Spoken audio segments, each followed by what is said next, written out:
2026 নিয়ে আমার প্রেডিকশন। 2026 এর প্রেডিকশন নিয়ে আমি বাংলাদেশ নিয়ে 3টা প্রেডিকশন বলছি, গ্লোবাল ওয়ার্ল্ড নিয়ে 4টা প্রেডিকশন বলছি। টোটালি 7টা প্রেডিকশন এবং সেটা যুক্তিগুলো আমি বলতেছি। আপনি যদি বিশ্বে ভূ রাজনৈতিক বাস্তবতায় মুসলমানদের উত্থানের পথ নিয়ে আমার কাছ থেকে আরো জানতে চান, সাবস্ক্রাইব করুন।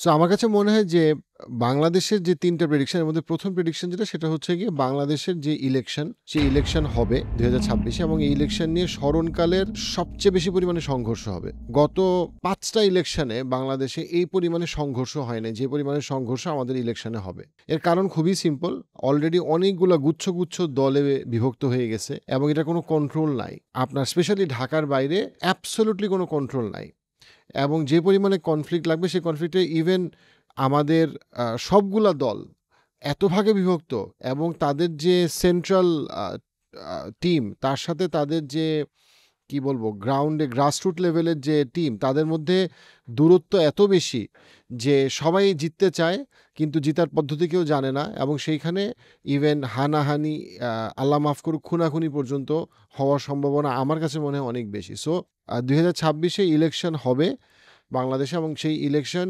স্মরণকালের সবচেয়ে সংঘর্ষপূর্ণ একটা ইলেকশন হবে এবং ডেফিনেটলি কিছু ভোট চুরির অভিযোগ থেকে শুরু করে সেগুলো তো আছে। মানুষ পার্টিসিপেট করবে ডেফিনেটলি ইলেকশনে। গত 3 ইলেকশনের থেকে অনেক বেশি মানুষ ইলেকশনে পার্টিসিপেট করবে, এটা যেমন সত্যি। আবার ইলেকশনের অনেক কেন্দ্রে ভয়ঙ্কর পরিমাণে কি বলবো সংঘর্ষ হবে, এইটা আমি ধারণা করি। 2 নাম্বার যেটা সেটা হচ্ছে ইলেকশনে বিএনপি জিতবে এবং বিএনপি জিতার 6 মাসের মধ্যে তারা আস্তে আস্তে খুবই অজনপ্রিয় একটা সরকার হয়ে উঠবে। বিএনপি কেন জিতবে? বিএনপি জিতবে কারণটা হচ্ছে এখন পর্যন্ত বিএনপি ছাড়া আসলে কোনো অপশন নাই। জামাত ইসলাম কিছু কিছু জায়গায় প্রার্থী হবে, কিছু কিছু জায়গায় ডেফিনেটলি জামাত ইসলাম একটা ভালো সম্ভাবনা আছে। আমি এনসিপির কোনো সম্ভাবনা দেখি না। আমি মনে করি এনসিপি অথবা এবি পার্টি কালেকটিভলি তারা আসলে এখনো কোনো বলার মতো দল হয়ে উঠতে পারে নাই। হ্যাঁ, কিছু ব্যক্তির একটা উজ্জ্বল কি বলবো ইমেজ থাকতে পারে, বাট কালেকটিভলি তারা এখনো কোনো সিগনিফিকেন্ট দল হয়ে উঠতে পারেনি এবং সামনেও পারবে বলে মনে হচ্ছে না। কিছু কিছু সিট তারা পাইতে পারে, সেটা বিচ্ছিন্নভাবে। জামাত ইসলামও এবার বেশ কিছু সিট পাইতে পারে এবং পাবে আমার ধারণা, কিন্তু ওভারঅল জিতবে বিএনপি। দিনের শেষে সবকিছুর পরে বিএনপি জিতবে। এখানে কিছু কিছু জায়গায় হাড্ডাহাড্ডি লড়াই হবে, কিন্তু ওভারঅল দিনের শেষে বিএনপি জিতবে। বিএনপি মার্জিনালি জামাত ইসলামের উপরে থাকবে এবং জামাত ইসলাম যে পরিমাণ ভোট পাবে সেটা তারা আগে কখনো পায় না। এটা যেমন একদিকে সত্যি, আবার তারা বিএনপিকে হারাইতে পারবে না। তো জামাত ইসলাম উইল বিকাম দ্য বিরোধী দল, মেইন বিরোধী দল।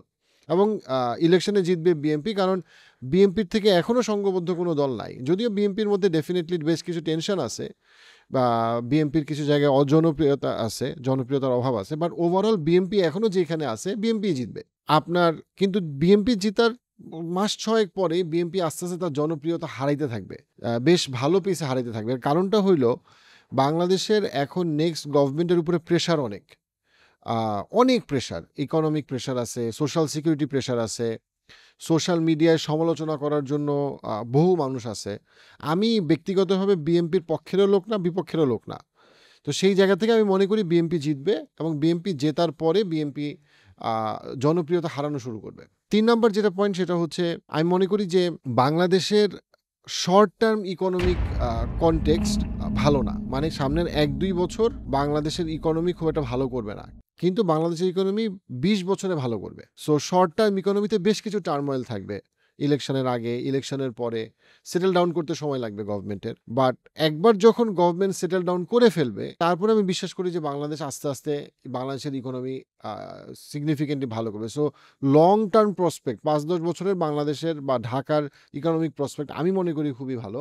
বাট শর্ট টার্মে বাংলাদেশের ইকোনমিতে একটা ডিফিকাল্ট সময় যাবে। এটা হচ্ছে কি বাংলাদেশের ব্যাপারে আমার 3টা প্রেডিকশন। এখানে 3 নম্বর প্রেডিকশন একটা পয়েন্ট বলে রাখি, মানে ইন্টারন্যাশনাল প্রেডিকশনে যাওয়ার আগে, গ্লোবালি বলার আগে, সেটা হচ্ছে যে 2026 ইন্ডিয়ার জন্য একটা খুবই ডিফিকাল্ট ইয়ার। 2026-এ ইন্ডিয়া জিওপলিটিক্যালি পাকিস্তান এবং চায়না দ্বারা প্রচন্ড প্রেসারে আছে। চায়না সেই বেইজ ক্রমে আরো বেশি ইন্ডিয়ার দিকে নিয়ে আসতেছে। স্পেশালি আমরা যদি শিলিগুড়ি করিডোরের দিকে তাকাই, আমরা দেখব, আমরা যদি সিক্কিমের দিকে তাকাই, ওই যে শিলিগুড়ি করিডোর এবং সিক্কিমের যে জায়গাটা, ওই জায়গাটায় চায়না বারবার ইন্ডিয়ার ঘাড়ে শ্বাস ফেলতেছে এবং ইন্ডিয়া যদিও চেষ্টা করতেছে এটাকে থামানোর, কিন্তু ইন্ডিয়া আসলে গত 25-30 বছরে চায়নাকে কোনো জায়গায় থামাইতে পারে নাই প্র্যাকটিক্যালি। সো সেই জায়গাটা থেকে ইন্ডিয়ার ভিতরে আবার মোদির জনপ্রিয়তা দিন, দিন কমতেছে। যদিও আমার ধারণা মোদি ইভেনচুয়ালি জিতবে। বাট বিজেপির জনপ্রিয়তাও কিন্তু ইন্ডিয়াতে অনেক কমে গেছে কম্পেয়ার টু লাস্ট 10 ইয়ার্সে আমরা যেটা দেখছি। এবং ইন্ডিয়ার বিভিন্ন অঙ্গরাজ্যের সাথে ইন্ডিয়ার কেন্দ্রীয় সরকারের দূরত্বও বাড়তেছে। সো ওভারঅল ইন্ডিয়া আসলে বাংলাদেশে কোনো বড় রকমের আগ্রাসন চালাবে। হ্যাঁ, ডেফিনিটলি তাদের মিডিয়া অনেক কথা বলতে পারে। বাট ইন্ডিয়া বাংলাদেশে সামনের 1-2 বছরে খুব বড় কোনো অপারেশন চালাবে এটা আমার মনে হয় না। ইন্ডিয়া তার নিজের যেই ইন্টারনাল প্রবলেম সেটা নিয়ে ফোকাস থাকবে। সো ইন্ডিয়া যে বাংলাদেশকে একটা সিকিম অথবা ভুটানের মতো একটা জায়গা হিসেবে ট্রিট করবে সেই সুযোগটা আসলে ইন্ডিয়ার এই মুহূর্তে নাই, মনে হচ্ছে না আছে। সো ইন্ডিয়া মূলত ইন্টারনালি ফোকাস থাকবে এবং বাংলাদেশের যা কিছু ভালো বা যা কিছু খারাপ হবে সেটার জন্য বাংলাদেশই দায়ী। আমি বলতে চাচ্ছি এটা বাংলাদেশ আসলে বিদেশি কোনো রাষ্ট্র বাংলাদেশে বিরাট হামলা চালাবে এরকম আসলে সম্ভাবনা প্র্যাকটিক্যালি খুবই কম। এটা মিডিয়া হাইপ। প্র্যাকটিক্যালি বাংলাদেশের মানুষই বাংলাদেশের ভবিষ্যৎ গড়বে। এই ক্ষেত্রে ডেফিনেটলি চায়না আরও বেশি ইনফ্লুয়েন্স করতে চাবে বাংলাদেশকে, কিন্তু চায়না আসলে বাংলাদেশকে একটা স্লেভ স্টেট তৈরি করতে চায় না বা ভেসেল স্টেট তৈরি করতে চায় না। অ্যাটলিস্ট এখন পর্যন্ত তাই মনে হয়। সো সেই জায়গাটা আমি মনে করি যে বাংলাদেশের মানুষ যদি বাংলাদেশের ব্যাপারে অপটিমিস্টিক থাকে দেন বাংলাদেশ একটা উইদিন নেক্সট 5 to 10 ইয়ার্স বাংলাদেশের ভবিষ্যৎ খুবই উজ্জ্বল ইনশাল্লাহ। এখন আমি আসি ইন্টারন্যাশনালি। আন্তর্জাতিক 1 নম্বর প্রেডিকশন, ইউরোপকে ইউক্রেন বানানোর সমস্ত প্রস্তুতি চলতেছে এবং ইউরোপকে যুদ্ধের দিকে ঠেলে দেওয়া হবে। এবং এটা এত ক্লিয়ার এবং এটা কিসিঞ্জারের সেই বিখ্যাত কথা যে আমেরিকা যার বন্ধু তার শত্রুর দরকার নাই, এবং ইউরোপ এটা সবচেয়ে তীব্রভাবে অনুভব করবে।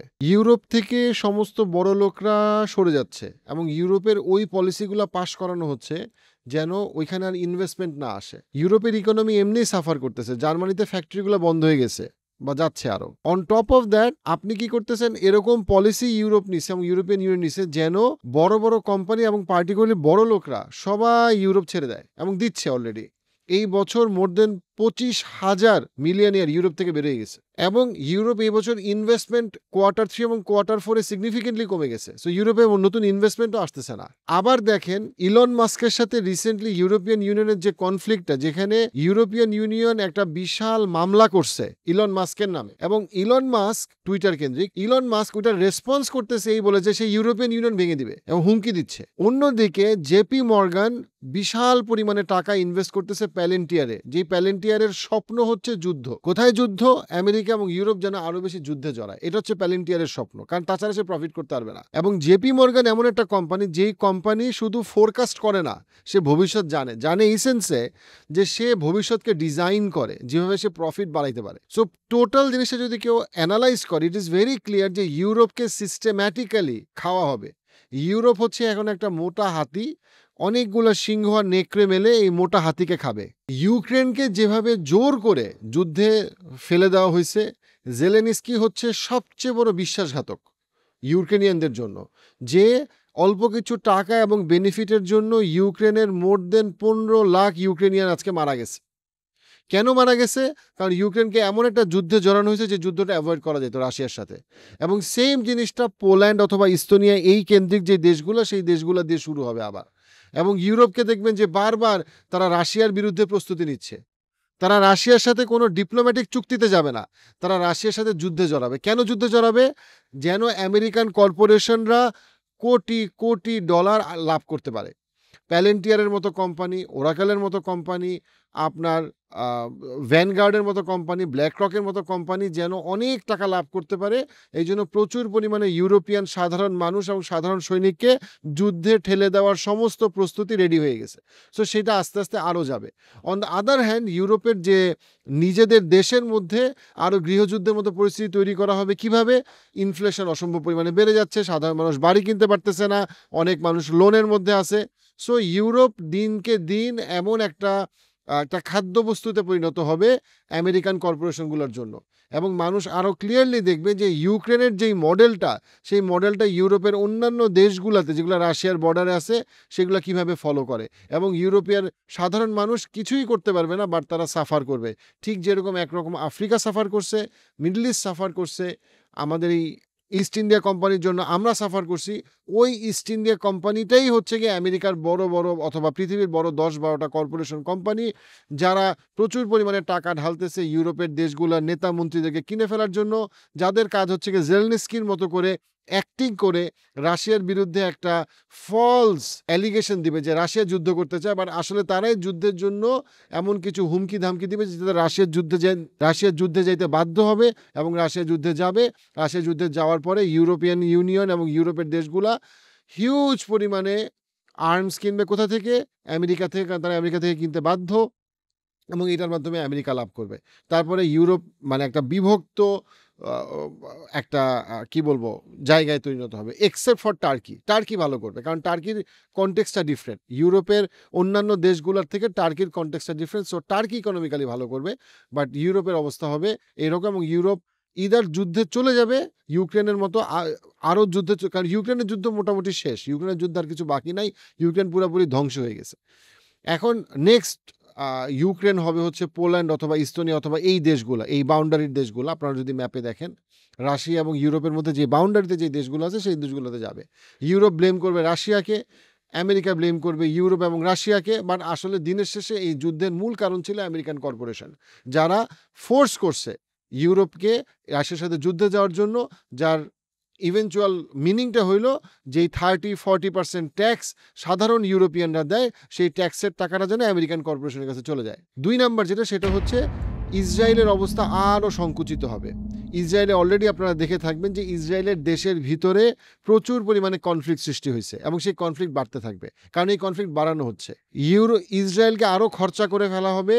এই বছর ইসরায়েলের কারণে যে পরিমাণ প্যালেস্টিনিয়ান মানুষ মারা গেছে, 2026-এ নিশ্চিতভাবে সেই সংখ্যাটা শূন্যতে নেমে না আসলেও অন্তত 5 ভাগের 1 ভাগে নেমে আসবে।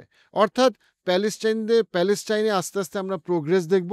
কনফ্লিক্ট বন্ধ হবে পুরোপুরি আমার মনে হয় না, বাট কনফ্লিক্ট কমতে থাকবে এবং ইসরায়েল আরও কোণঠাসা হবে এবং প্যালেস্টাইনের জীবনযাপন আরও স্বাভাবিক হবে।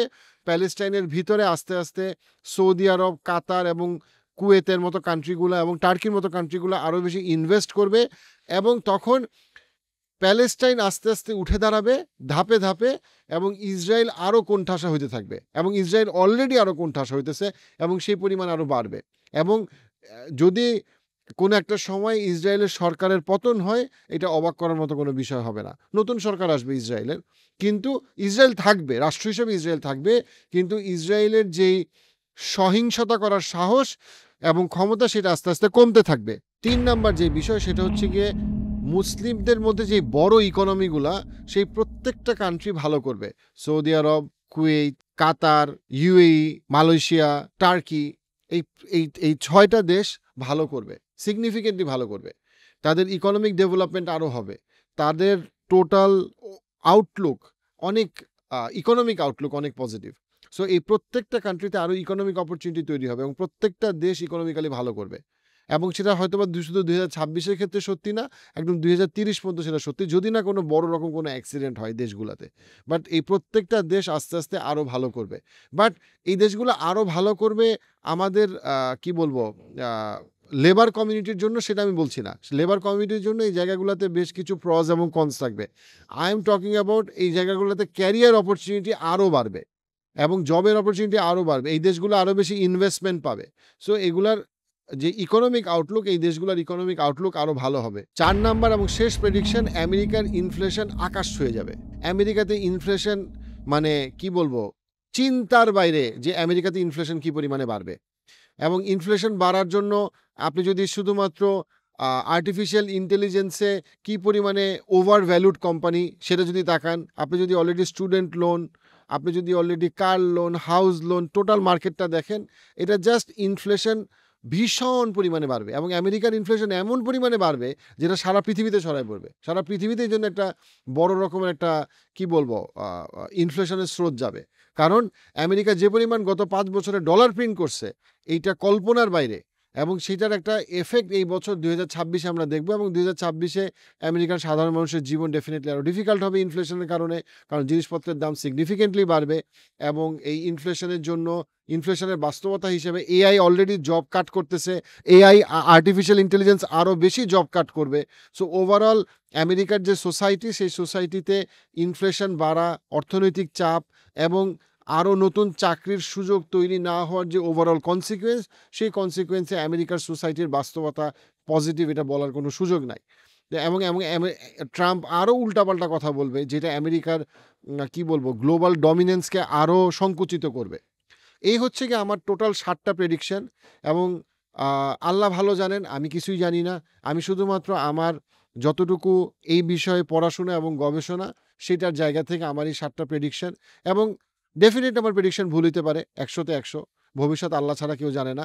কিন্তু আমি মনে করি যে সচেতন মানুষদের জন্য ইম্পর্টেন্ট যে এক্সিস্টিং যা ডাটা এবং তথ্য উপাত্ত আমাদের কাছে আছে, সেগুলোকে প্রপারলি অ্যানালাইজ করা এবং অ্যানালাইজ করে তার লাইফকে প্ল্যান করা। সে স্টুডেন্ট হোক, বিজনেসম্যান হোক, সে জীবনে যেখানেই থাকুক না কেন, তার পৃথিবী এবং বাংলাদেশ সম্পর্কে একটা ভালো ধারণা রাখা। এবং সেইটাকে একদিকে যেমন আমি চাই না কেউ অন্ধভাবে বিশ্বাস করুক আমার কথাকে, আবার আমি এটাও চাই না যে কেউ অন্ধভাবে আমাকে অপছন্দ করুক।